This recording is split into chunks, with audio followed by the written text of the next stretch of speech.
कोणी काय सांगायला आज आपण वैद्यनाथात दर्शन घेतले पहिल्यांदाच परळीमध्ये आपलं आगमन झालेलं काय सांगाल? मी आज पहिल्यांदाच परळी इथे आलेले आहे आणि आत्ताच आम्ही सगळ्यांनी मिळून वैद्यनाथाचं दर्शन घेतलेलं आहे. बीडच्या विकासासाठी त्यांच्याकडनं आशीर्वाद मागितलेले आहेत. त्यांनी भरभरून आशीर्वाद दिलेत असं दिसतंय. आताही पहिलाच दौरा होता आणि पहिल्याच दौऱ्यात वैद्यकीय कॉलेजचं जे उद्घाटन देखील भूमिपूजन आणि कोनशिला समारंभ तुमच्या हस्ते झालेलं आहे.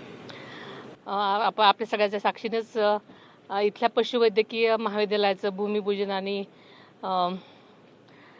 भूमिपूजन झालेलं आहे सगळ्यांच्या साक्षीनं आणि लवकरच या कॉलेजचं काम पूर्ण होईल.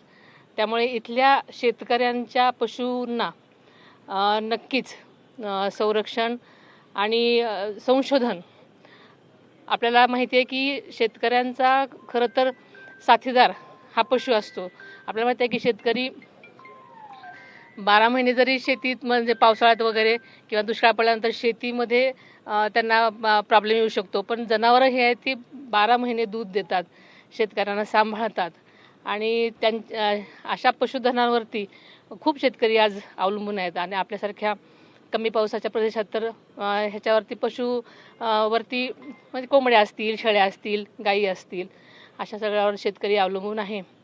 आणि अशासाठी शेतकी महाविद्यालयाची खूप गरज होती, कारण इथल्या मुलांनासुद्धा या पशुवैद्यकीय गोष्टींसाठी, कारण त्यांच्या गुणवत्तेमध्ये वाढ होण्यासाठी संशोधन होणं गरजेचं आहे.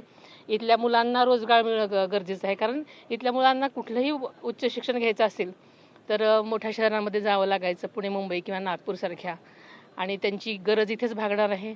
त्यामुळे इथल्या शेतकऱ्यांच्या मुलांना नक्कीच याच्यामधून खूप फायदा मिळणार आहे आणि शेतकऱ्यांना सुद्धा.